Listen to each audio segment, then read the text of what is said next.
बड़े दुख की बात यह है कि उसी युवा के छोटे भाई का 6 महीने पहले मर्डर हुआ था। 22 मई को इनके छोटे भाई का मर्डर किया गया था।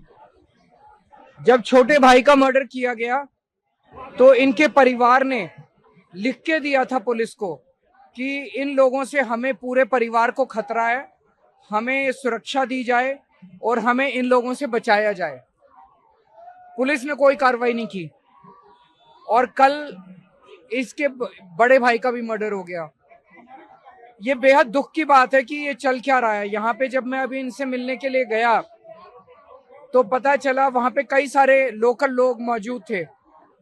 उन्होंने बताया कि पूरा नारायणा एरिया जानता है। ये 5-7 लड़के हैं जिन लोगों ने पूरे इलाके के अंदर गदर मचा रखा है, सबको परेशान करते हैं, लेकिन पुलिस कुछ नहीं कर रही है। एक मर्डर के बाद जब पुलिस को लिख के दिया गया कि भाई आप हमारी रक्षा कीजिए, पुलिस ने क्यों नहीं की? जिस शख्स का मर्डर हुआ कल उसके परिवार के लोग दुख की वजह से, दहशत की वजह से और प्रोटेस्ट करने के लिए उनकी लाश को लेके बैठे हुए थे, तो पुलिस ने उन पे डंडे बरसाए उनके परिवार के लोगों के ऊपर।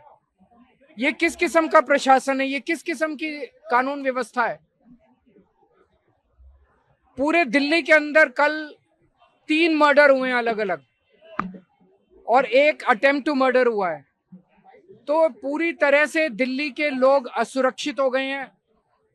गृह मंत्री और अमित शाह जी और बीजेपी पूरी तरह से उन्होंने पूरी दिल्ली को गुंडों के हवाले, गैंगस्टर्स के हवाले, बलात्कारियों के हवाले छोड़ दिया है।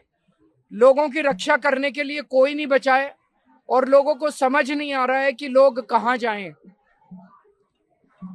हम केवल दिल्ली के लोगों की तरफ से, मैं केवल हाथ जोड़ के बीजेपी वालों से निवेदन करना चाहता हूं कि दिल्ली वालों ने इस तरह का माहौल कभी नहीं देखा था, जब पूरी चारों तरफ अफरा तफरी मची हुई है, जंगल राज है, कोई किसी का भी मर्डर कर सकता है। जब पता था कि जिन लोगों ने छोटे भाई का मर्डर किया है वो बड़े भाई, उनके परिवार के और लोगों का भी मर्डर कर सकते हैं, तो उनके ऊपर कार्रवाई क्यों नहीं की गई?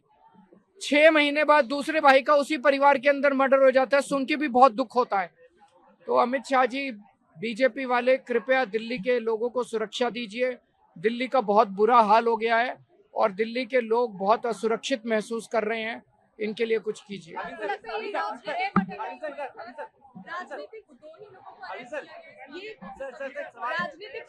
कहीं कोई एक्शन नहीं हो रहा है। गैंगस्टर्स के केस में भी जब मैं बिजनेसमैन से मिलने गया, उन लोगों ने बताया कि जो 2 लड़के 3 लड़के मोटरसाइकिल पे आते हैं और गोली चलाते हैं दुकान के ऊपर, उनको तो अरेस्ट कर लेते हैं, लेकिन उनको जिन्होंने भेजा, जो फिरौती की मांग कर रहे हैं, वो कहीं अरेस्ट नहीं हो रहे। जो एक्चुअल गैंगस्टर्स हैं वो कहीं अरेस्ट नहीं हो रहे। गैंगस्टर्स के नाम सबको पता है, कौन गैंगस्टर्स हैं जो दिल्ली के अंदर जिन्होंने, वो कहीं अरेस्ट नहीं हो रहे। यहाँ पे जो लोग हैं वो उनके खिलाफ कोई कार्रवाई नहीं हो रही।